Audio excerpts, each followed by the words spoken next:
மத்திய கல்வி அமைச்சர் மீண்டும் ஒரு கடிதம் இன்னைக்கு எழுதியிருக்கிறாரு. பாஜக ஆளாத மாநிலங்கள் கூட புதிய கல்விக் கொள்கையை ஏற்றுக்கொண்டு விட்டது, நீங்களும் அந்த கல்விக் கொள்கையில இணைந்து அதை செயல்படுத்தணும் அப்படின்னு ஒரு கோரிக்கை. அரசியலாக்க வேண்டாம், மாணவர்கள் நலன் கருதி எல்லாரும் சேர்ந்து பயணிக்கணுங்கிற மாதிரிலாம் பேசியிருக்காங்க. இப்போ நம்முடைய மாண்புமிகு தமிழக முதல்வர் அவர்கள் இதை அரசியலாக்கலை. உங்களுக்கு எல்லாத்துக்குமே நீங்கள் பத்திரிகையாளர்கள் உங்களுக்கு எல்லாம் நன்றாக தெரியும். 2002ஆம் ஆண்டு அனைவருக்கும் கல்வி, கட்டாய கல்வி 1 வயசு முதல் 14 வயது வரை உள்ளவர்கள் மாணவ மாணவிகளுக்கு கட்டாயமாக கல்வி கொடுக்க வேண்டும் என்பதற்காக ஒரு சட்டம் உருவாக்கப்பட்டது. அதுதான் அனைவருக்கும் கல்வி, அதுதான் சமக்கர சிக்ஷா அபியான் என்கிறது. அந்த திட்டத்தின் மூலம் தமிழ்நாட்டில் 20,000க்கு மேற்பட்ட ஆசிரியர்கள், மற்ற பணியாளர்கள், 40 லட்சத்துக்கு மேற்பட்ட மாணவ மாணவிகள் பயன்படுகின்றார்கள். அதுக்கு ஒன்றிய அரசு 60% நிதியும் மாநில அரசு 40% நிதியும் வழங்குவது. அந்த ஒன்றிய அரசு வழங்குகின்ற 2152 கோடி ரூபாயை ஏன் விடுவிக்கவில்லை என்றுதான் கல்வி அமைச்சர் கேட்குறாங்க, கல்வியாளர்கள் கேட்கின்றார்கள். நேற்று நம்முடைய மாண்புமிகு முதல்வர் கூட மாண்புமிகு பாரத பிரதமருக்கு கடிதம் எழுதியிருக்கின்றார்கள், இந்த நிதியை விடுவீங்கள் என்று கேட்கின்றோம். ஆக இது ஒரு அரசியலமைப்பு சட்டத்துக்கு உட்பட்டு பாராளுமன்ற நடைமுறையில் அந்த சட்டமாக உருவாக்கப்பட்டு அதன்படி நடைபெறுவது கட்டாய கல்வி. 1 முதல் 8 வரை உள்ள படிக்கின்ற மாணவ மாணவிகள் இடைநிறுத்தம் இல்லாமல் அவர்களுக்கு கல்வி கொடுப்பது தான் கட்டாய கல்வி. ஆக இதற்கும் நீங்கள் சொல்லிய தேசிய கல்விக் கொள்கை, நியூ எஜுகேஷன் பாலிசி, அதுக்கும் எந்த சம்பந்தமும் கிடையாது. அது மாண்புமிகு தமிழக முதல்வர் மு க ஸ்டாலின் அவருடைய நல்ல ஆட்சியில் பால் உற்பத்தியாளர்களுக்கு 3 ரூபாய் ஊக்கத்தொகை கொடுத்து அவர்கள் பால் உற்பத்தியாளர்கள் சங்கத்தின் சார்பாக இன்று நடைபெற இருக்கின்ற இந்த நிகழ்ச்சிக்கு நான் வந்திருக்கிறேன். நம்முடைய பால் உற்பத்தியாளர் சங்கத்தின் மூலம் ஒரு சில கோரிக்கைகளையும் வைத்திருக்கின்றார்கள். மாண்புமிகு முதல்வருடைய கவனத்திற்கு எடுத்து சென்று அதுக்கு இந்த ஊக்கத்தொகையானது நம்முடைய மாண்புமிகு முதல்வர் மு க ஸ்டாலின் அவர்கள் பொறுப்பேற்ற பின்புதான் பால் உற்பத்தியாளர்களுக்கு இந்த வாய்ப்பை உருவாக்கி தந்திருக்கின்றார்கள். மேலும் பல கோரிக்கைகள் அவர்களுக்கு இருந்தாலும் நம்முடைய மாண்புமிகு முதல்வருடைய கவனத்திற்கு எடுத்து சென்று நிச்சயமாக விவசாயிகளுக்கு நல்ல பலன் கிடைக்கும். நன்றி. இன்னொன்று PM Shri, prime minister school for rising India அப்படின்னு சொல்லி ஒரு திட்டம். அந்த திட்டம் என்ன சொல்லுது அப்படின்னு உங்களுக்கு தெரிஞ்சிருக்கும். நான் இன்னொருக்க விளக்கம் சொல்கிறேன்.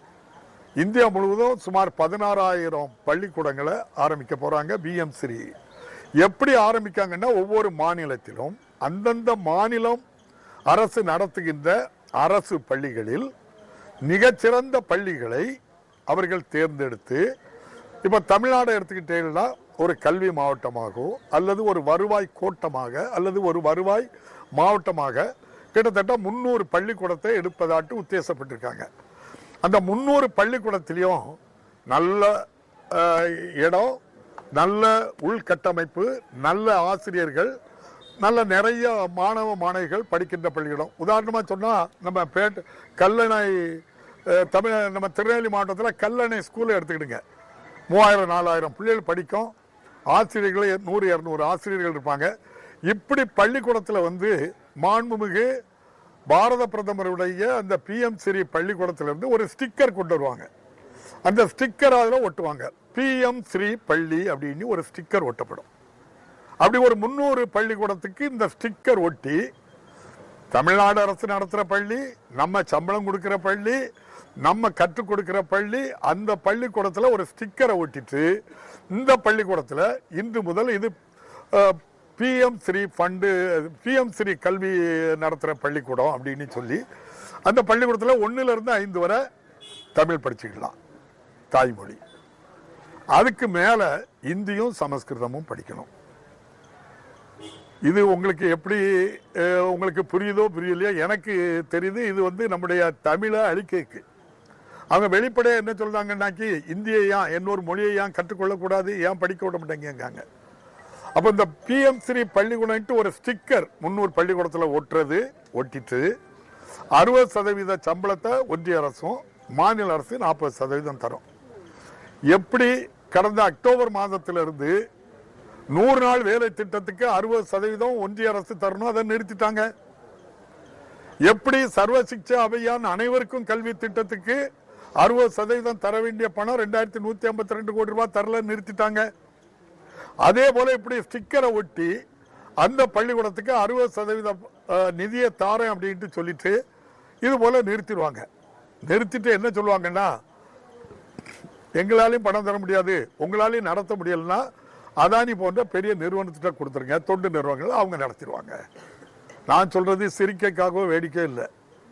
இந்த திசையை நோக்கி போறதுக்காக PM-3 பள்ளிக்கூடத்தை நீங்க ஆரம்பிக்கணும் அப்படின்னு நம்ம ஆரம்பிச்ச பள்ளிக்கூடம், நடந்துகிட்டு இருக்க பள்ளிக்கூடம். ஸ்டிக்கர் ஒட்ட சொல்றாங்க ஒரு 300 பள்ளிக்கூடத்துக்கு. நீங்க சொல்லிய தேசிய கல்விக் கொள்கை, நியூ எஜுகேஷன் பாலிசி, அதுக்கும் எந்த சம்பந்தமும் கிடையாது, அது தனி. அதே போல PM-3 அது தனி. நம்முடைய மாண்புமிகு ஒன்றிய அமைச்சர் தர்மேந்திர பிரதான் அவர்கள் 3ஐயும் இணைக்கிறாங்க. இதுல கையெழுத்து போட்டாதான் அதுல தருவாங்கிறது. இது கட்டாய கல்வி தனி, அதுபடி கொடுக்க வேண்டிய நிதியை கொடுக்கணும். அதே போல நியூ பாலிசி எஜுகேஷன்ல ரொம்ப சிம்பிளா சொல்றேன். அந்த பாலிசி எஜுகேஷன் என்ன சொல்றது, 3, 5, 8 அந்த 3, 5, 8 வகுப்புல யாராவது தேர்ச்சி பெறவில்லை என்றால் அவருடைய தாய் தந்தையர் செய்கின்ற தொழிலுக்கு செல்லணும் அப்படின்னு சொல்லியிருக்காங்க. அதை நம்முடைய மாண்புமிகு முதல்வர் அவர்கள் ஏற்றுக்கொள்ளவில்லை. 3, 5, 8 வகுப்புல தேர்ச்சி பெறலைன்னா இன்னொரு ஆண்டு படிக்க வச்சு, அதுக்கு காலை சிற்றுண்டி மதிய உணவு கொடுத்து படிக்க வச்சு என் பிள்ளைய உயர் கல்விக்கு கொண்டு வருவேன். நிச்சயமாக புதிய கல்விக் கொள்கை அடிப்படையில் நான் அதை ஏற்றுக்கொள்ள மாட்டாங்க. இதை ஏற்றுக்கொண்டு 2022 பீகார் மாநிலம் ஏற்றுக்கொண்டது.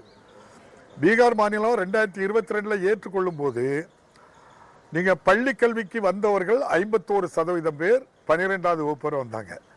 இதை ஏற்றுக்கொண்ட பிறகு இப்போ இந்த ஆண்டு நீங்க கணக்கெடுத்து பாருங்க, 31% தான் வந்திருக்காங்க. 20% 3, 5, 8 ஃபெயில் ஆனவங்களை வீட்டுக்கு அனுப்பிட்டாங்க.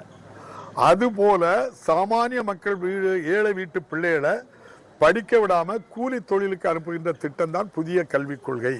ஆகவே நம்முடைய மாண்புமிகு முதல்வர் அதை ஏற்றுக்கொள்ள மாட்டேன் என்று தெளிவாக சொல்லிவிட்டார். இன்னொரு உதாரணம் நீங்க எல்லாரும் பார்த்திருப்பீங்க, பத்திரிகையாளர்கள் 1 மாதத்துக்கு முன்னால மத்திய வெளியுறவுத்துறை மொழிகள் இயக்கத்திலிருந்து ஒரு கால்ஃபர் பண்றாங்க. வெளிநாடுகளில் தமிழ் மொழி கற்றுக் கொடுப்பதற்கு தகுதியான ஆசிரியர்கள் தேவை.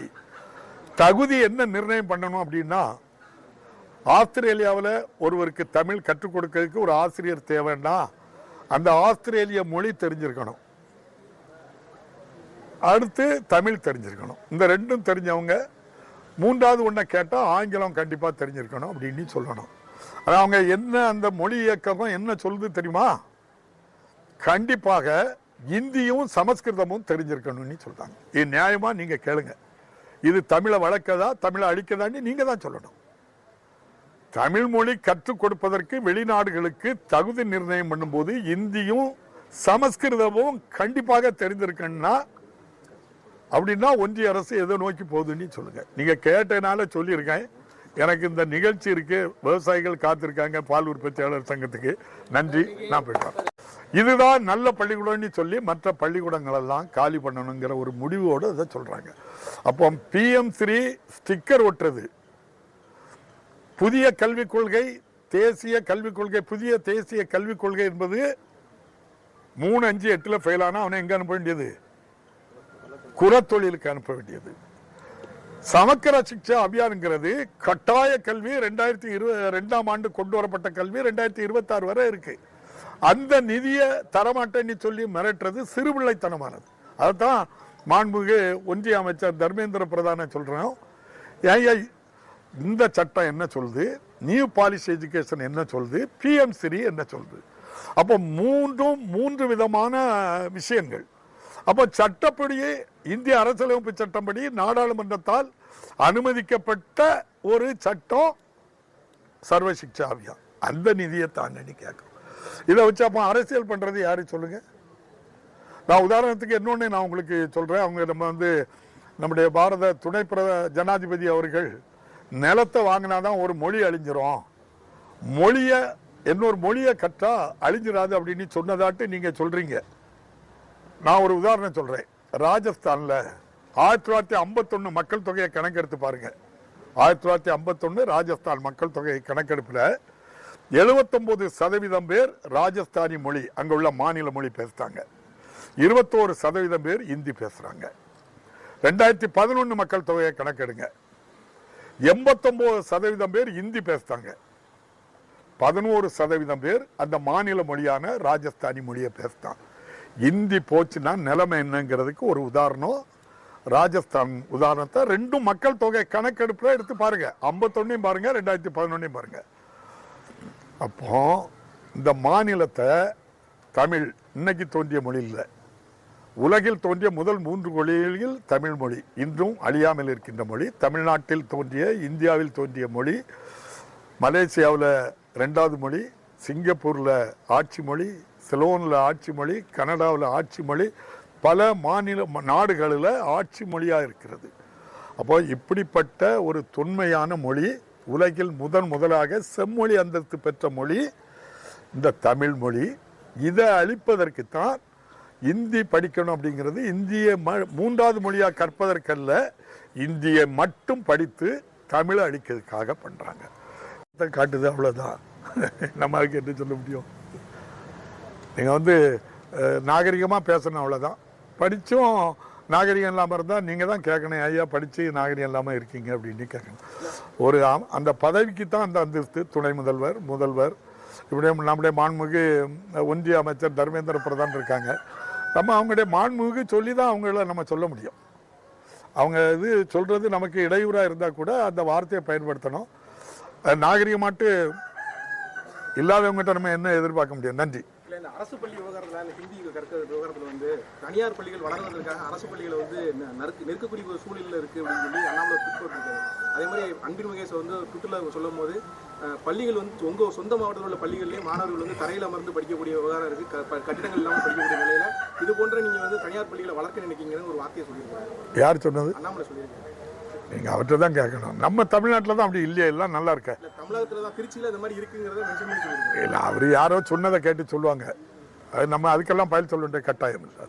அது எனக்கு நீங்கள் இது சொல்கிறது உண்மையாக பொய்யாங்கிறத தாண்டி நாங்கள் இவ்வளோ காலம் இருக்கிறோம். நம்ம பள்ளிக்கூடம் பிள்ளைகள் அவங்க சொல்கிறபடி இருந்துன்னா தற்காலிகமாக இருக்கும். இப்போ கட்டடம் உறுதி இல்லாமல் இருந்தால், பழைய கட்டடமாக இருந்தால் இடிச்சிட்டு புதிய கட்டடம் கட்டுவாங்க. கட்டும் வர அந்த மீன் டைம் 6 மாதம் 1 வருஷம் அப்படி இருந்திருக்குமே தவிர நிரந்தர கட்டடம் இல்லாத பள்ளிக்கூடம், அரசு பள்ளிக்கூடம் தமிழ்நாட்டில் இருக்காது. நன்றி. சட்டவிரோதமான குடியேற்றங்களாக கருதப்பட்டு அவங்களை இப்போ ஏறத்தாழ 149 பேர் அங்கிருந்து திரும்ப கொண்டுட்டு வர. அதில் இன்னொரு நல்ல செய்தி என்னன்னா, தமிழ்நாட்டில் படித்தவங்க இருக்கிறதுனால அப்படிப்பட்ட வழியில் போகவும் இல்லை ஒருத்தரும்.